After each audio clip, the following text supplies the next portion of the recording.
Hi, Dr. Johnson. Hi, Daryl. Hi, thanks for taking time to be with us today. Can you tell our audience what you do and where you do it?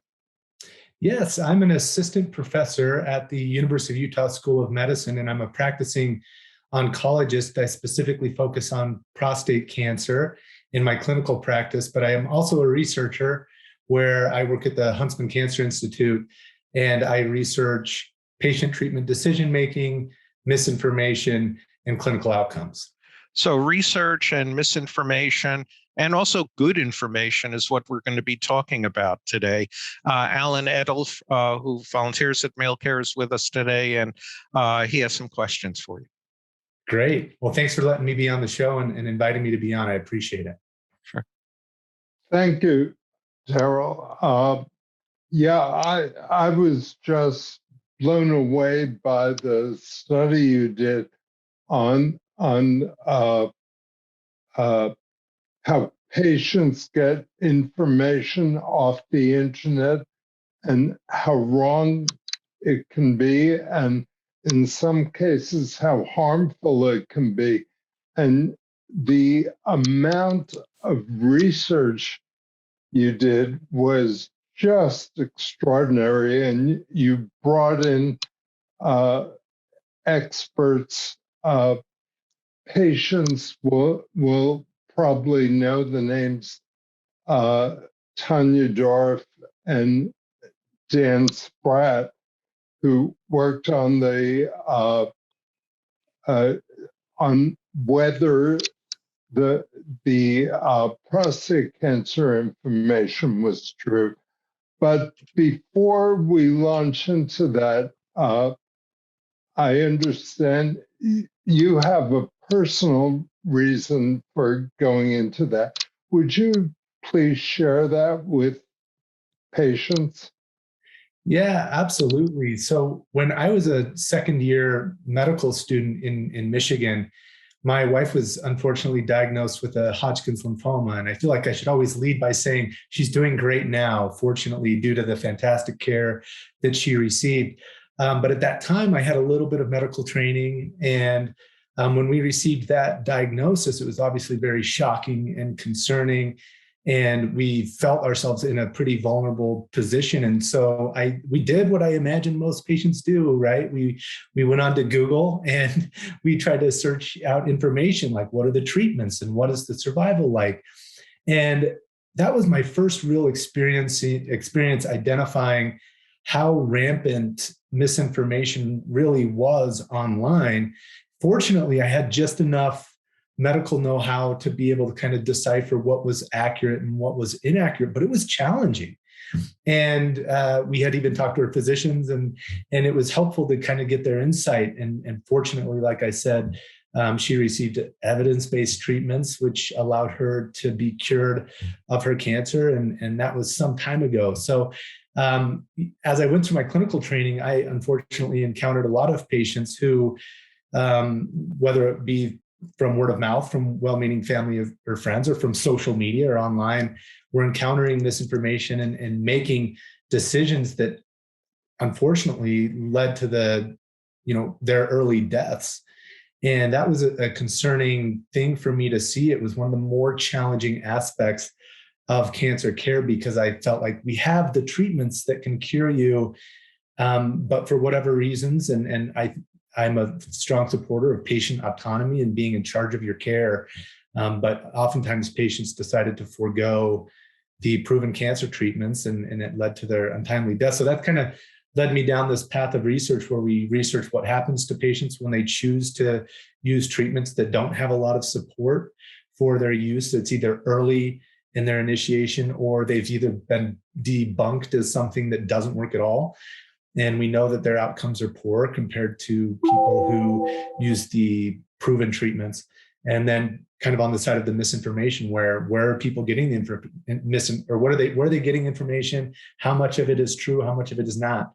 So it's kind of taken me on this arc of research that was set off by this personal experience where online I encountered what I thought was a lot of misinformation about cancer treatments. Wow. So, and full disclosure, when I was first diagnosed with prostate cancer 11 years ago, I did the same thing. I hit Google, and I still have a drawer full of supplements that just to remind me how panicked and out of control I felt, and the kind of desperation that I did personally, that finally I saw the light, and I went with more traditional treatments. So can you tell us about the study you did about social media? Yeah, so this social media study was just published recently, and it was one where you kind of highlighted Dr. Dorff and Dr. Spratt as being key members of the prostate portion, but we analyzed the most popular social media articles found on Facebook, Twitter, Reddit, and Pinterest, kind of the four more common social media sites. And we analyzed cancer treatment articles using experts like Drs. Dorff and Spratt in other disease sites as well. And they reviewed these articles for basically accuracy on one scale, and on another scale, their potential for harm. And what we found was that 1/3 of all cancer treatment related articles found on social media contain the potential, or I guess they contain misinformation. And of those, so of the 1/3 that contain misinformation, the vast majority, almost 80% of those contain, or 70 to 80% of those contain the potential for harm. And so that was one of the key findings that was a little disconcerting. In addition to that, we were able to show that the articles that contained misinformation and harmful information were shared more frequently online. They received more engagements by individuals, whether it be liking the articles, sharing the articles, commenting on the articles. And so that was another bit of evidence that was quite alarming to the research team. Wow, that is very alarming. So, what can patients do when they see that kind of information? And also, why do you think that the most harmful misinformation was the kind that was most frequently shared? So two very, really good questions. So to answer the first questions, what can patient, or answer the first question, what can patients do? It can be challenging, and it can even be challenging for those, like I said, that do have some medical know-how. And so when you encounter information that you're reading online, I think the first step is realizing that it can be false information. And so to just be aware of the fact that whatever you're reading could be true, just to read it with a little bit of a critical eye, especially if it's information that is encouraging you to delay effective screening, to delay diagnostic procedures or delay treatments, or that's trying to get you to spend a lot of money out of pocket. Things like that should be red flags for patients. But importantly, you should rely on the advice of healthcare professionals. Hopefully it's a board certified oncologist. Otherwise, there's professional organizations out there that are incredibly helpful. And the professional organizations usually take consensus from the experts in that field, and that can be helpful as well. I'm a huge proponent of second opinions.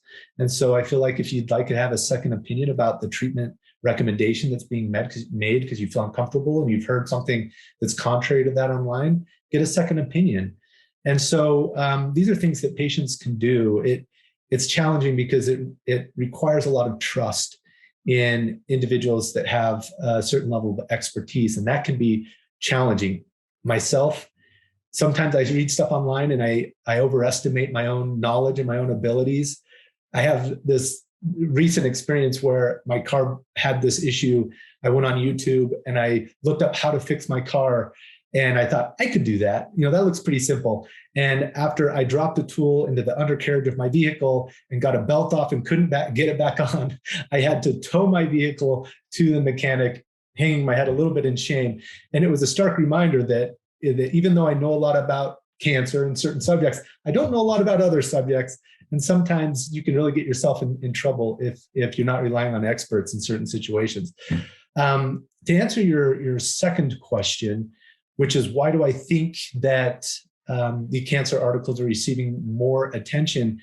We don't know. My major concern is that patients, based on the algorithms that the social media websites use to keep people on their websites and to find things that they think they'll be interested in, actually put patients in what we refer to as misinformation silos, where they get repetitively put in situations where there are articles in their feed or that they see routinely that contain misinformation and the potential for harm, because those things are interesting and it keeps people on their website, which is their ultimate goal of the engineers who have created the social media networks. Wow, that's very frightening, and I hope the social media are listening to you and will address that. Seen a lot of conspiracy theories from patients that big pharma is keeping the real remedies from them. The FDA is in bed with big pharma and is preventing simple remedies like turmeric from curing their prostate cancer. Have you been hearing those kinds of conspiracy theories from patients? Yeah, so I will occasionally hear those statements from patients, and it's hard for me, I will say, kind of from a clinician's perspective. And this is not to discourage anybody from talking about their concerns openly with their physician. I think that you should always do that. But from a personal perspective, I will say I find it very difficult not to feel offense to that type of statement, as if I would withhold a curative treatment from any of the patients that I deeply care about is offensive. It really is. And to assume that I would withhold those treatments not only from my patients, but from my own family, from my parents, or for whoever is affected by cancer, is pretty offensive. And I'm fortunate enough, and a lot of physicians are fortunate enough to be able to work in a situation where I have a set salary, and it doesn't matter to me one bit whether a patient makes one decision over another decision. And my goal, and this is, I feel like, a helpful discussion to have with patients, is when we can determine what are your goals and how can our goals align. And my goal for patients is, how can I give you the most effective treatments with the least amount of side effects? And we usually align on those goals. And I think that that's what people want, right? Is they want an effective cure that doesn't hurt them. And so we have these discussions, and I think it's important to be open and honest. I will encounter the theories that there's a hidden cure out there. I do my best not to be offended by it, and talk to the patients about how, if there was an effective cure out there, we would all be using it, and I would happily leave the field of oncology and join any other field if it meant nobody else had cancer. Great. And I should add that you live in the state, Utah, which is known for its the supplement industry, which is a multi-billion-dollar industry, which does in fact make its money on the fears of patients. I think Orrin Hatch, former senator in Utah, took a lot of money from that industry to pass laws to make it easy for them to operate in Utah and to keep the FDA from regulating those things. Do you think the FDA should be regulating supplements?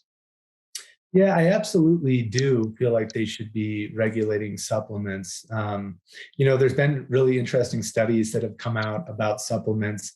Depending on the supplement and the manufacturer, oftentimes they will contain substances that shouldn't be in there. And oftentimes they won't even contain the substance that they're being sold to contain.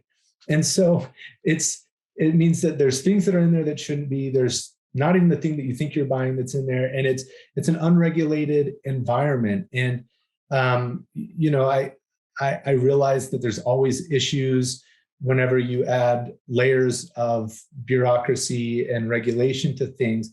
But overall, it's better for patients. And I feel like as a patient, I would want for the things that I'm buying that are proposed to have certain active ingredients actually have those ingredients, and that they weren't they didn't include ingredients that could potentially harm me. And that's something as a consumer that I would demand to know. And so I think most consumers want to know that what they're getting is high quality. And I think that's one of the fail-safe systems that we have here in the United States to help prevent major issues like that. Great. I should mention that you're also the first author of two really important studies on one on alternative medicine and the other on complementary medicine and the effect across all cancers on patient survival. Could you speak to those studies as well? Yeah, absolutely. And again, this kind of stemmed from my experience early on in my career, seeing patients make these decisions where they were choosing to forego a proven surgery or a proven kind of systemic therapy or hormonal therapy in favor of something that they had read about online. And so we were fortunate enough to have access to a national cancer database that was de-identified, so it didn't have personal information in it, but it did have demographic information, age, kind of socioeconomic details, and then cancer stages, cancer types, and then the treatments that they received. And there was a group of patients within this large United States database that were choosing to either forego in entirety all of the conventional cancer therapy recommendations, or they were kind of picking and choosing almost a la carte, like, oh, I'll do the surgery, I'll do the radiation, but I don't want any of that, hormone therapy, which is, a reasonable decision under some circumstances. But these were for curable patients, stages 1 through 3. And these patients, when you evaluated them across cancer types, there was an increased risk of death associated with that decision. And in some cancer types, the risk of death is as high as almost 6-fold. And so we could see, we're doing this statistics for these. We have our two groups. We have a group who are following evidence-based recommendations, and we're looking at these curves, right? And the curves split pretty dramatically. And the curve that's going down represents deaths, and the curve staying up high is recommending is showing that people are surviving. And it was pretty hard for me to see those stats because I just realized that each drop that I saw on this graph represented an individual who was choosing to use a therapy that led to their death, when in reality, they could have been up here on this high graph and just surviving and doing well. And so, although sometimes researchers, we think of things in terms of numbers and statistical analyses and the aggregate data, it's important not to lose sight that these are individuals, right? These are individuals who have been deeply affected, not only personally with their early deaths, but then the families that are affected. And it's really heartbreaking to see it not only on the research level, but the personal level as well. Wow. And I should mention that I think in both studies, prostate cancer is sort of an outlier because the survival with prostate cancer is so long that it takes longer than the follow-up on those studies to see those curves diverge. But it's pretty much across all cancers that we're seeing that. And I think the poster child for that is Steve Jobs, who tried alternative therapies to cure his pancreatic cancer with miserable results. All right, but I actually have a comment on that. Yeah. I find interesting because I kind of just mentioned the survival data from those two studies about alternative and complementary medicines, but we also identified some really interesting demographic information that actually mirrored that of someone like Steve Jobs that you might encounter. And it's that people who were choosing to do alternative and complementary medicines were typically those people with higher socioeconomic statuses, so people who had like higher incomes, and people with higher educations who were younger.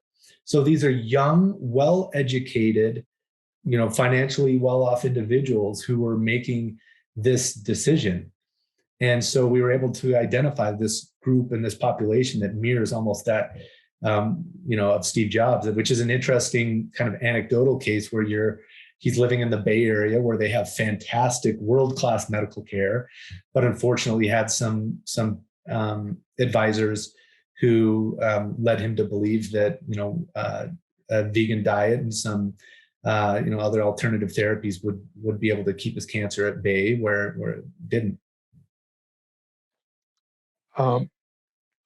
Yes, and I should also add that I think that people who get into conspiracy theories also tend to be more intelligent people.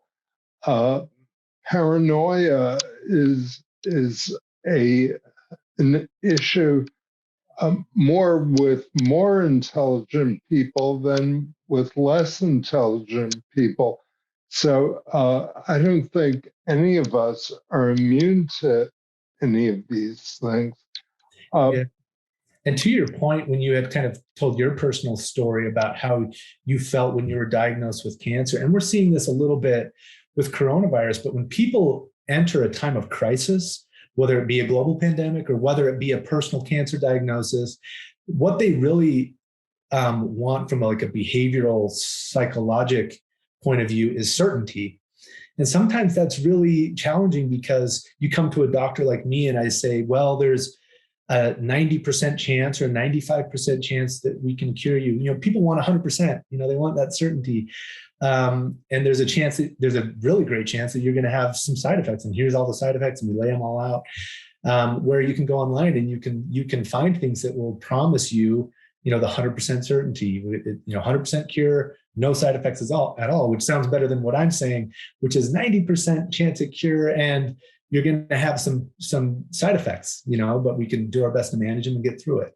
So it's that time of crisis that really brings out this behavioral aspect in individuals where they want certainty and they go out kind of looking for it, and they find it in some conspiracy theories. And I know for me, and I'm sure for many of your patients, the first feeling was that I've lost control over my body, and what can I do to get control back? At that point, I would have searched anywhere. Fortunately, I went into psychotherapy, which helped me see what I was doing, and I learned mindfulness to help me stay focused on the present moment. What do you think patients can do when they're faced with a dire cancer diagnosis? Yeah, it's another really great question. And it's one of those things where I don't necessarily, I think physicians take a lot of different approaches with patients when they kind of try to advise them on what to do. I'm not one of those. There's some physicians who may say, don't go on the internet, just avoid it altogether. But I think that there's so much good to be had online in terms of the social support that you can get in large communities like you've created. And I think that there's other, large benefits in terms of quality information that's out there. What I do advise them is that you have to be cautious when you go online. If something seems possibly too good to be true, it may be. I warn them about, those claims that are too good to be true, possible conspiracy theories, people that are requesting money from them that they have to kind of pay out of pocket for. I also warn them about anecdotes that they may hear. Individual stories online are very compelling.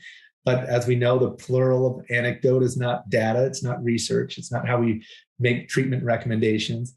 And then also I advise patients to identify quality publishers. And when I say quality publisher, you want to know when you're reading an article, who wrote it? Do they have the quality credentials that you would want in a provider? If it's an anonymous individual, if it's somebody who's not expertly trained in oncology, then you might want to think twice about some of that advice, and you might want to ask your care provider how they feel about that. But I'll often guide patients to good quality resources: the American Cancer Society, ASCO, ASTRO. These are organizations that have high quality information that's evidence-based for patients. And that's one thing that I recommend. And for patients, many patients are similar to you. They want to feel like they're taking an active role in managing their cancer. And what I advise patients to do is to take an active role in managing those symptoms that they could potentially have. And there's a lot of active roles that you can take. And we have a wellness center at my Cancer Institute, but we use evidence-based practices that improve a patient's subjective sense of well-being. And those things are meditation, their exercise, their massage therapy, it's good nutrition, it's good exercise. These are all important components of your care. Great. Yeah, I think a lot of patients rebel against a doctor telling them this is what you have to do. Is there a way that patients can get into more of a shared decision-making process with their doctors? Yeah, that's one of the things that I think is changing pretty dramatically very quickly. And so for those patients who are listening, who have had bad experiences with physicians, I would say have hope, because I'm not too far out from medical school. And this was a predominant part of my education, was making shared decisions with patients. And my advice for patients would be to come to your appointment and make it clear what your values are. And your values can be broad in terms of what portions of your quality of life are most important to you. And in prostate cancer, we typically talk in terms of sexual function, bowel function, and bladder function. And also in terms of your values in your cancer cure, and trying to balance those things and discussing those with your physician. Most good physicians want to go away from this paternalistic model of medicine where they say, this is what you have to do. But I think people need to be aware that when we're making shared decisions, sometimes that can make things a little challenging as well, because then you have 3 really good options that you can choose from. And then it's oftentimes left up to you. And so make it clear, where you need advice and what values you share. And I think most physicians, if not yet, will soon be on board with the shared decision-making model. I think that's a really good point, that patients want it both ways. They want their doctor to hand them the cure on the platter, and they don't want to take responsibility for making possibly a wrong decision. And it's a very difficult situation for the patient. And I think sometimes they're forcing the doctor into a position, into being paternalistic, because they don't want to take responsibility. Yeah. Well, and that oftentimes leads to a phenomenon that I have some colleagues that are researching now, which is related to treatment regret. And it's often kind of that grass is greener on the other side phenomenon, because if you're a man with an early stage of prostate cancer, and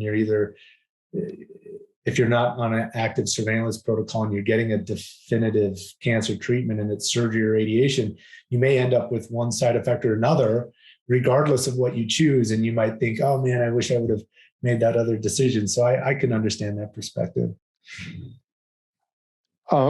Let's talk about the doctor end for a second. I've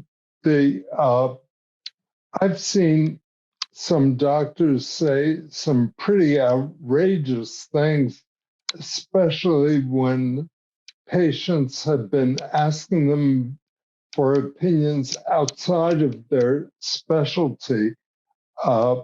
There's the classic, to a hammer, everything looks like a nail. What can be done about all that? Yeah, and that's a serious problem, and it's one that I don't take lightly, because if you look at Pew and some Gallup research that's being done about trusted professionals, if you look at kind of the top couple of positions, it's usually nurses followed by physicians, and you can't take that position of trust lightly by offering opinions where your expertise may not lie.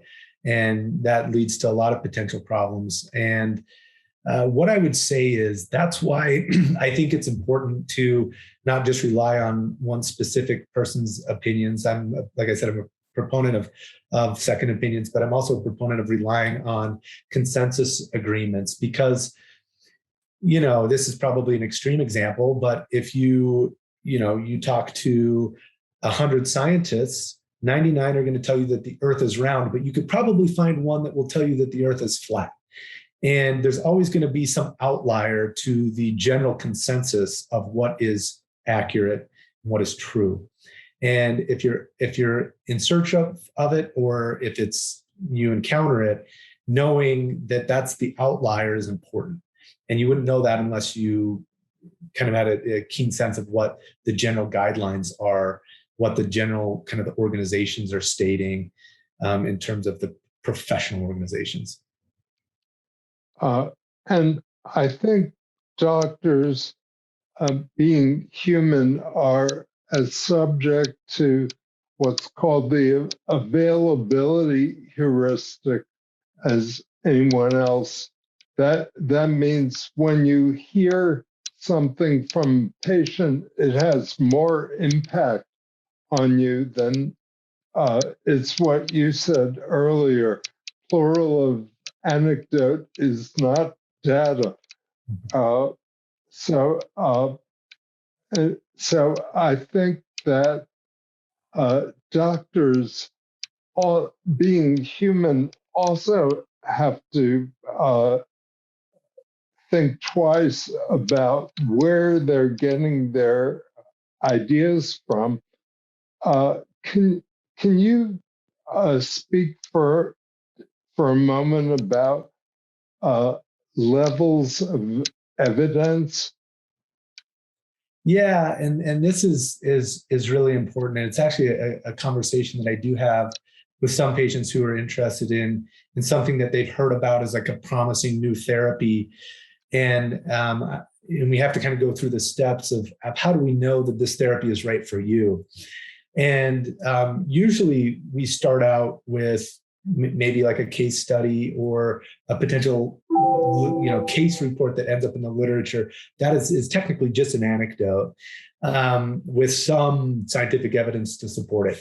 But what really happens in terms of how do we get a therapy, like a new hormone therapy, for example, in prostate cancer, and it really starts out in what we would refer to in like these pre-clinical settings, meaning not in patients.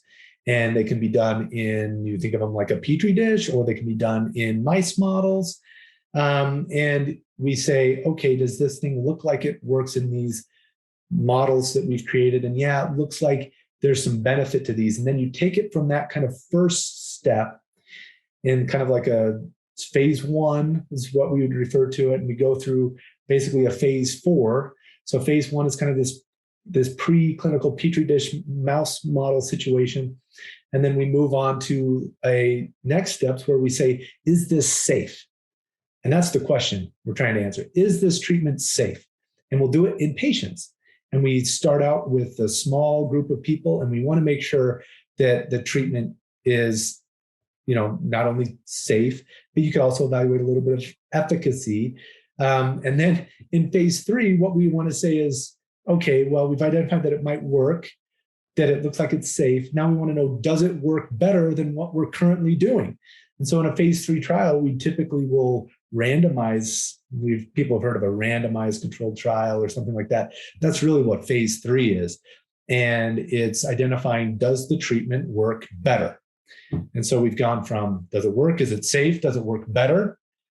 And then once we've established, yes, it works better, there's this phase 4 that often people may not even recognize, but we do post-market surveillance just in case there's rare adverse events that may happen in such a small subset of the population that they wouldn't have picked it up in a 2,000 patient trial. Maybe we need 200,000 people that have tried it to pick up just a few events. And so they do post-market surveillance in the phase 4 portion to make sure, again, that there's no small, minute risks to patients. So here we've established through all of these steps that there's a mechanism that it works, that it's safe, that it works better than what we're currently doing, and then we're in practice with it and still monitoring whether it's a good therapy for our patients. And so we want to make sure that we get through these steps. Now, as a patient, I strongly encourage people to enroll on phase 2 and phase 3 trials if they're eligible, because on one hand, you could be getting, a benefit of a new therapy. There are downsides, don't get me wrong, but there could be a benefit to the therapy, and you're advancing science as a whole. You're doing something that's very humanistic. And so I'm a strong proponent of enrolling on those clinical trials, but I'm not a strong proponent of using therapies outside of clinical trials where we haven't established those steps yet. Great. Yes, often patients will go on the internet and especially with supplements, take data from lab studies, from mouse studies. I tell patients everything works in mice, and mice are actually bred to have everything work in them. I think I read for every 10,000 substances screened in mice, only one makes it to what you just described, the phase 3 study. So what is a patient to do with all this information on the internet telling them that turmeric comes to mind? There are probably 10,000 preclinical studies of turmeric online, and they say to me, 10,000 studies can't be wrong. And I say, well, 10,000 times 0 is still 0. So, but how can a patient protect themselves from drawing conclusions for themselves from those kinds of studies?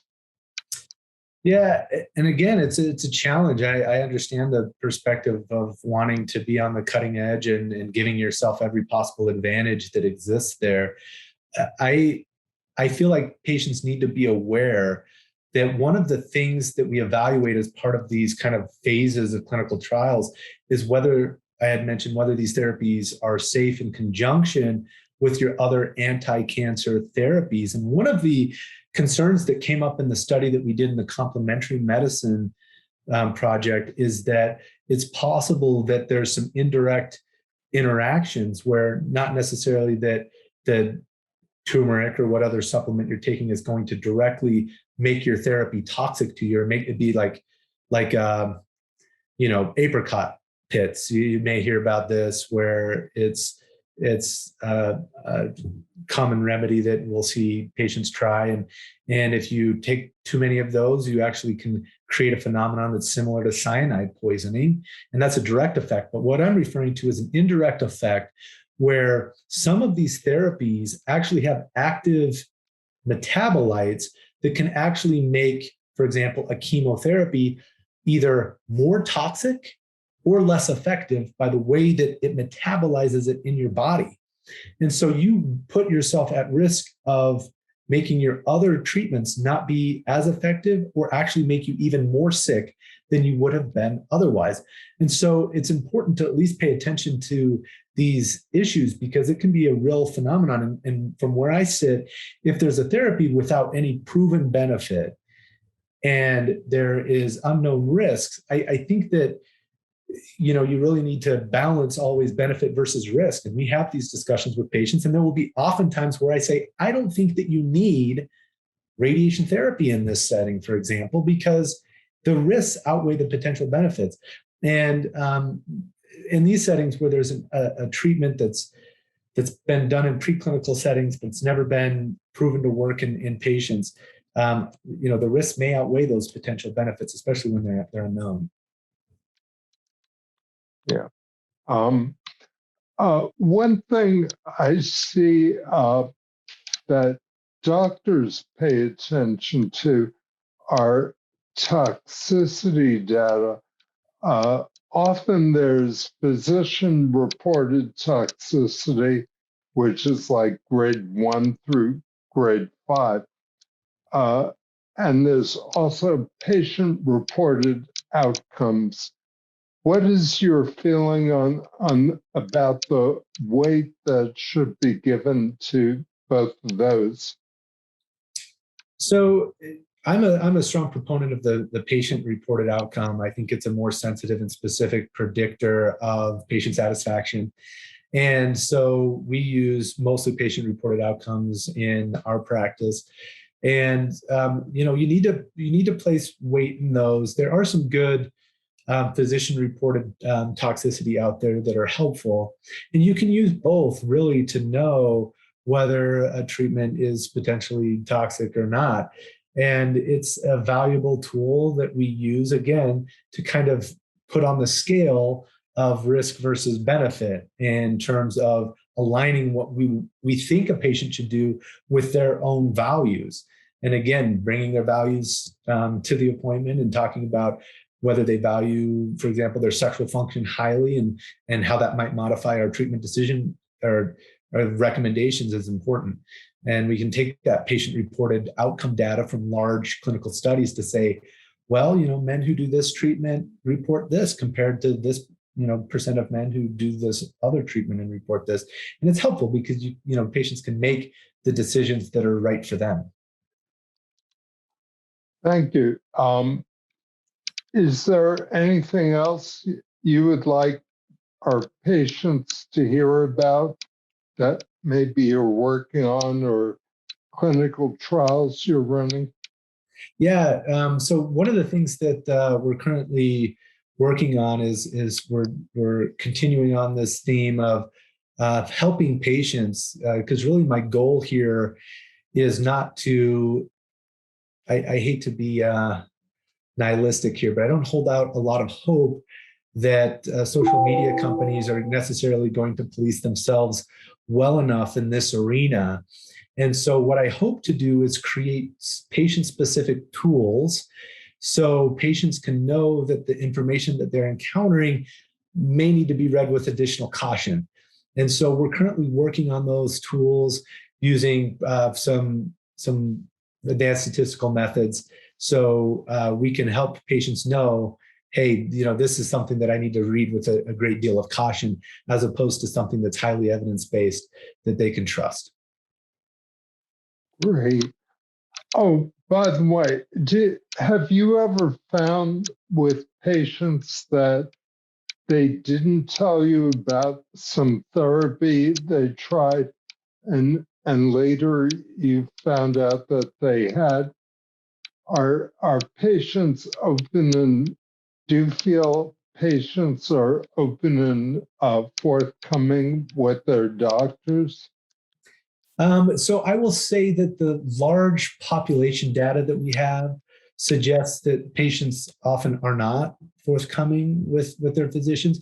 Rightfully so. I don't think that physicians and health systems have done themselves many favors in this regard, especially considering how many patients the physicians are asked to see, how quickly they need to go through high volume information. I'm fortunate enough to be able to spend an hour with new patients. Still, I don't think an hour is enough to go through all of the treatment recommendations, and then to also, on top of that, discuss their interests in maybe taking an active role in their therapy with unproven cancer treatments. And so a lot of times doctors will be dismissive and they'll say, oh no, don't, that's garbage, and they won't take time to listen to their patients, and that's a real problem. So I think on one hand, physicians and health systems as a whole are largely to blame for patients not being willing or wanting to at least open up about these types of therapies. One of the things that I'm trying to change, and these are as a part of our future studies, is finding ways to help physicians know how to navigate this area and to be more open with patients and to actually try to elicit from them, what have you read about online, or have you ever considered using alternative cancer treatments or anything like that? In a more general sense, one of my favorite questions to ask patients is, on a scale from 1 to 10, 1 being not confident at all, 10 being extremely confident, what would you rate yourself, or what would you rate the recommendations that you've been given by your doctors thus far? What would you rate the recommendation that I'm making to you right now? Because it allows them to be like, well, it's a 5. And then we can explore that a little bit further. And I can say, oh, it's a 5. That's great. Why wasn't it a 1? Like, why did you have 0 confidence? And they might say, well, I know that, these treatments may work. And then you could say, well, okay, how come it wasn't a 10? And on the other hand, they might say, well, because I had read this thing online that said that your treatments only cut, burn, and poison, and you can then explore, a patient's thoughts and beliefs in more detail. And so I think the way that we elicit these treatments and the decisions that patients are making outside of the traditional medical model need to change. And it's also an area of research that we're actively pursuing. Thank you so much, Dr. Johnson. I know patients will get a lot of value over your studies and what you've discussed here. Daryl, is there anything you want to add? Sure. And we'll cover what I had to add in rapid fire, because I don't want our audience or you or anyone else to get overly fatigued. And from driving for many hours, I know when I'm fatigued, I start going off the road. So it's time for a rest or a coffee. Let's talk about this extraordinary tool that you just talked about, Rate My Recommendation. I mean, it's an opportunity both for a listening post to be raised, as well as a structured way to get to what's concerning the patient. Is this something you're sort of promoting, or I remember 15, maybe 20 years ago discussing something like that with a bunch of doctors here in New York City, and I don't think it's really caught on with anyone. What's the barrier to this? I would say the major barrier, and I guess to answer your first question, it's something that I use in my personal practice. It's something that I have not put forward in terms of a research protocol thus far. But it is something that needs to be done. The major obstacle I alluded to was the health system oftentimes does not allow enough time for physicians to spend with patients to go in depth in terms of these conversations. And it's a major problem. Unfortunately, as health systems get larger and larger, physicians are now more often employees of large health systems, and the health systems stretch physicians and try to get more and more out of them in terms of, appointment times that are shorter and shorter and more patients. And that really strains the patient-physician relationship. And it's hard to build trust and rapport with a patient, from my perspective, when I'm limited in time. And I can't spend too much time with one patient because what I do there takes away time with another patient. So I would say the major obstacle right now is the strain that health systems put on physicians to see more and more patients and not allow them the time necessary to go into depth in these discussions. Let's talk about evidence as an actual barrier to feeling comfortable doing a therapy. Evidence still in the United States and in most of Europe is based on a Caucasian population. It's rare that a prostate cancer study will have more than 4 or 5% people of color. What are your thoughts around the skepticism that people of color, indigenous people, from sexual and gender minorities, and also people of religious minorities, Amish, Old World Amish, Beachy Amish, Mennonites, Orthodox Jews, who basically for generations have maintained a genetic pool. What do you think they should, how should they approach the word evidence when many, if not all of them, were not participants in a study? It's a great question. And this is another area where physicians, researchers, health systems haven't done themselves a lot of favor to garner, I guess, trust amongst these populations, which are important and of interest. And I'm fortunate enough to work at a institution now, at the Hunstman Cancer Institute, where enrolling minority populations is a top priority for the Cancer Center in clinical trials. The problem, as you're alluding to, is that by the time we have that data, we're now years down the road. But what do we do right now? And really what the best that we can do is we can extrapolate while acknowledging that there are some limitations. And that's where this becomes a real challenge. And I had mentioned earlier, it leads to some uncertainty. And that can be disconcerting to some patients because really when they're in this vulnerable position, they want nothing more than certainty. And so it's hard to present uncertainty in terms of the evidence that we have to support the recommendations that we're making that may not be applicable, but we can only use the information that we have, unfortunately. But I think that we have to acknowledge its limitations. Yeah, and by acknowledging its limitations, it's also a risk that you're shunting folks over to people who might take advantage of them and saying, well, there are no limitations because I've got the answer for you. And it applies to your community, not to the larger folks that these folks want to make profits off of, so to speak. The idea of patient-reported quality of life impact and distress, isn't that also a realm where perhaps racism and prejudice play in the sense that communities of color, their reports are discounted more frequently than for white folks? Yeah, and it may be. We've actually adjusted the way that patient-reported outcomes are done. And the way that we do them now is we send them in advance to the patients and they're filled out via paper surveys. And so what really happens is when you're doing patient-reported outcomes, you're less likely to encounter issues where a person's perception of an issue is discounted because it's documented on a form. The area where that becomes a major issue is in physician-graded toxicities. And so that's why one of the areas where patient-reported outcomes are very important, especially if it's documented using a standardized quality of life form. which we're moving towards, especially in prostate cancer. There's a lot of fantastic prostate cancer docs who are actually leading the way in this regard for all cancer.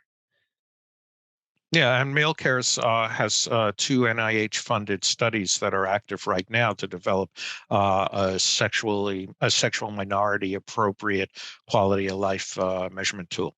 One with our partners at University of Minnesota, and another with our partners at British Columbia, University of British Columbia. Go on. And that's fantastic. I didn't mean to interrupt, because I think that brings up the interesting point that you may have been getting at, that totally went over my head, is that these forms may be written for people that are in the majority and not in the minority. And maybe we need, specific forms for specific groups. Well, specificity is in fact listening. When you have a form that has you reflected in it, then that structurally or on paper, that something about me is going to be conveyed and be considered for treatment decision making and shared decision making, et cetera. If I don't see myself on paper, how can I have confidence that the doctor's going to see what's in front of him or her? Yeah. So, you mentioned anecdotes. The plural of anecdotes is not data. Is that the phrase? Yeah. Okay. It's actually confounding me. I'm putting an S at the end of the word anecdotes, and it doesn't come out as data. But I do know from my own work, and that co-authoring, not really being the prime investigator, or even just being part of the team, that there are a number of studies where we've just collected anecdotes and coalesced them, digested them, and futzed around with them until it became a peer-reviewed paper here or there, and it's not just me. It's thousands of investigators worldwide that create studies like that. The R21s that the National Institute of Health funds, many of those are just, interviews with patients. Isn't that the same thing? And I'm playing devil's advocate here, but isn't that the same thing as somebody like a MyPillow guy saying, 20 of my patients said they felt better because they took what we're talking about today, perhaps turmeric or something like that? Yeah, and it's a very valid point, and I was being a little facetious. The issue is that oftentimes when we're talking about this realm of unsupported therapies in cancer care, when we talk about anecdotes, they're not supported by any verifiable evidence. So when we're talking about, multiple cases that end up in a peer-reviewed study, they're peer-reviewed because they have scientific evidence to support them. One contrast would be, okay, I've got my Uncle Bill told me that if I go to Mexico and get, IV vitamin C infusions, that it cured his cancer, so it will cure my cancer. But we don't have scans to show that's true. We don't know that he actually even went to Mexico. We don't know that he didn't get any other proven cancer treatments. We don't even know what cancer type he had. Where if we had 20 bills and we had all of their treatment data, we had all of their scans, and we submitted that for peer review, and it was found to be verifiably potentially accurate, that's fantastic. That is evidence. And so I think it may be just semantics and in terms of what I'm calling an anecdote versus what multiple anecdotes might be in a research setting. Yeah. What might white doctors do in consults with people of color or people who just don't come from the same background or community or what have you as the doctor does, to get the patient to understand we've got deficits in the way we collect evidence that we're trying to resolve, but we're doing the best we can. We got to deal with what's on our plate now. Most of what's on our plate, meaning evidence-based therapies and treatments, are actually quite good, especially in prostate cancer in 2021, 22, 23.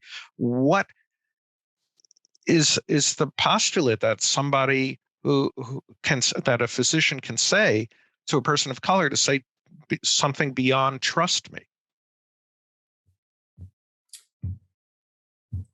It's a good question. So, are you asking what I would say to a patient of color in a Yeah, consultation? I mean, let's do this a little bit. So, like, I'll be a patient of color. You're saying take drug X with the funny name, and I'm saying what are side effects? You tell me they sound bad to me, but how do I know this is really? I'm going to say to you, why? How do I know it's going to work on me? I mean, if all the people that that the companies and trial managers, et cetera, tested on don't have anything to do with me, not only in a social way or an economic or in a societal way, but truly in a genetic and genomic way. Where they haven't lived in my environment, they don't have my genetic heritage for the most part. Why should I trust the therapy that you're offering, and why should I trust you for suggesting it?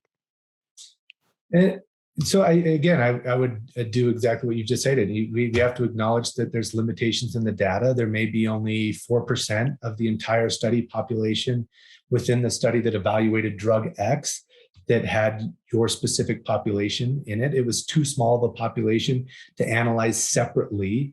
So we don't know specifically that it would or would not work for your individual group. However, I would talk to a patient about the mechanism of action of that medication, how it is likely to be similar based on androgen receptor availability, and what we know based on basic science data. And again, we're extrapolating and we're using what we know about androgen or basic science and anti-cancer therapies from a first principles level. And so we're making some assumptions, no doubt. But this is the best available treatment that we have.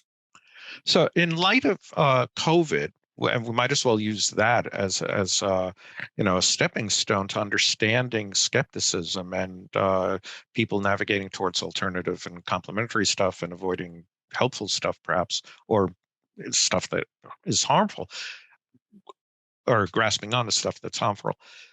What do you know from your studies that helps us to understand the massive global skepticism towards COVID vaccines, COVID therapies, and that COVID is actually a thing? How is that parallel or not to cancer therapy skepticism? So it's a good question. And there's a huge spectrum in terms of where the skepticism comes from individuals just feeling like they're overwhelmed with information and they're so inundated with information that they're paralyzed by making a decision. So they just choose not to do anything on one end of the spectrum versus the complete opposite end of the spectrum, where an individual is buying into conspiracy theories and sharing those conspiracy theories and creating groups surrounding those conspiracy theories, and there's people all in the middle. And this is true additionally for cancer therapies. There's individuals who are fence sitters. They don't really know. They're paralyzed by the number of different treatment decisions that they have to make. And then there's individuals who, believe in conspiracy theories about, big pharma and the medical industrial complex. And what we really need to do is identify the individuals who we can make a difference with. There's going to be those whose beliefs are so strong in a certain area that you're not going to modify their treatment decision making. You're not going to modify their behaviors or change their opinions. But there is a group of individuals out there, and we need to do a better job of identifying who those individuals are and what interventions we can use specifically to modify their treatment decision making and their behaviors. And that's a real challenge. I will tell you, it's been a problem. We used to think that there was this hypothesis deficit or this knowledge hypothesis deficit, where if you just gave people information, it would change their opinions.